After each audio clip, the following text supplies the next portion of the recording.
This video is to show how to do admitting post-death checklists correctly with coaching. ADT office. Yes, patient's name. Okay, and their medical record number. And when did they die? Okay. Is it a coded case? Well, I think I need to know. Okay. Is the coroner coming? Okay, well, let me know when the coroner gets here, please. And is there an autopsy?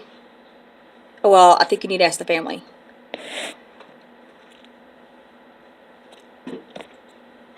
Okay. Thank you. And this is what the form incorrectly looks like when it's filled out.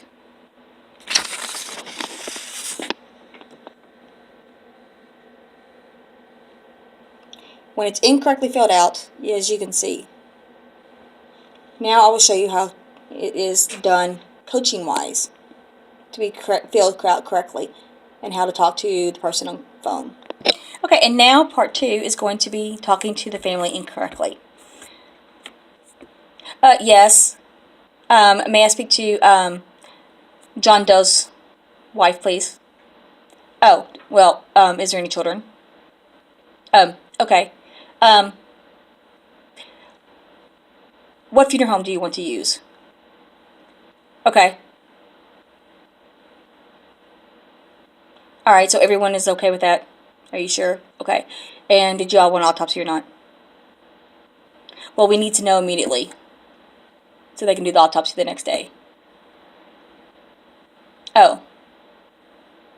Okay, well, you know, I'm not trying to be hateful. I just need to know what's going on so that we can release the body. Okay. Yeah, can you give me a call back? 859-222-3252. Yeah, option 3, and let me know what we're doing. All right, thank you. Okay. This is the correct way with coaching on how to do the admitting post-death checklist, and then also after that, how to speak to the family correctly. When filling out the form, you need to be sympathetic. You need to give and receive information with a compassionate tone. And you also need to ask every question. If they don't know, say there's no pressure. We need to get the information as it comes to us. Okay. On the form, you also don't fill out this portion because we don't have the chart yet. Once the chart comes down from the floor, then you check that we have received it. Okay, so you don't put yes or no? No. Okay. And bottom question, when this is filled in, we can't fill that in until the supervisors have absolutely gone over everything and checked everything on their end to make sure that we can release the body. Okay, so which one is that we have to that we don't check yet? We don't check the disposition website reviewed and updated. We don't check that box until the supervisors have reviewed it. Okay. The portion here about the autopsy, if they don't know, we have to wait until the family has consented or declined. Okay. All right, and that's everything? Yes. Also, when you are speaking to the floor, you also need to get who is calling. Because if there's any information that is missing, we need to know point of contact and also their phone number, who we spoke to, and phone number as well.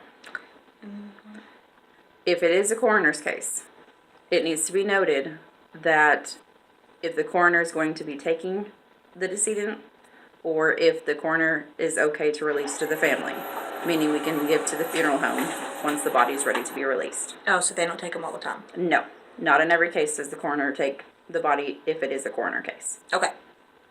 All right. And then, okay. And when you're speaking to the family, this is how it should go. Good afternoon, Mrs. Doe. This is Christina calling from the hospital. we have your husband here, and I want to offer my condolences on your loss. We have a few questions that need to be asked. If you have a moment, I'd like to go over them with you. The questions that are needing to be asked would be, is there going to be an autopsy? If they are not sure at this time, just express that there is a window that we need to get it done in, but do it with compassion. Don't ask the question with force. Let them know there's no pressure, but there is a window, and if that window is to be used, we need to know as soon as possible. Okay. Also, if they are going to do CODA donation for organ donation for the state of Kentucky, we also need to know that if they have been approached by CODA, we need to know that as well. If they are going to do donation, that needs to be done in a time frame as well, but CODA will let them know. They will handle that directly. If the family, especially if it's an unexpected death, the unexpected deaths, the family may not have the funds right away for a funeral home. They may be calling around getting quotes. We need to have sympathy for that instance as well. We need to express that no pressure. We will keep their loved one here in our care until they decide on a funeral home. Once that funeral home is chosen, when we call the funeral home and let them know that they have selected the funeral home for the loved one's arrangements, we also have to let the family know we will take care of that. They don't need to do anything else on their end. We'll handle everything. So if you are to speak to the funeral home, let them know that the family has chosen them to take care of their family's arrangements. You need to do it with certain terminology so you're not coming off as a harsh tone. Okay. Is there any other questions you have? No, can I just watch you call the family and talk to them? Yes.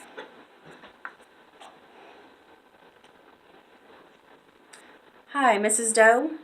This is Christina from the hospital.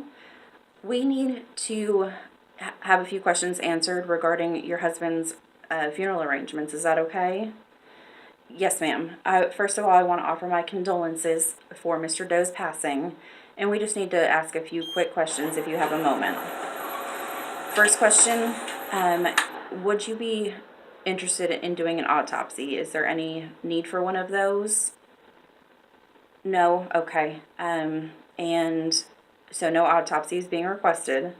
And have you and your family spoken to any funeral homes? Any funeral homes that you may be considering for your loved one's care? Okay, it was unexpected, so you're not sure yet. Okay. When you do decide, just know that there's no pressure, no rush. When our office is open 24 hours a day, 7 days a week. So when you want to go ahead and give us a call, I can give you our number. That way, when you do decide, they can go ahead and call us at any time of day. Okay. And once that decision is made, we will go ahead and handle it from there. That's all you need to do. Just give us the name and the phone number of the mortuary, and we'll go ahead and take care of it. Yes, ma'am. Yes. And we will take care of everything from there. Okay. And again, my condolences on your husband's passing, and just let us know if there's anything else we can do for you, okay? Okay, take care. Bye-bye. Okay. So that is the correct way to do our job.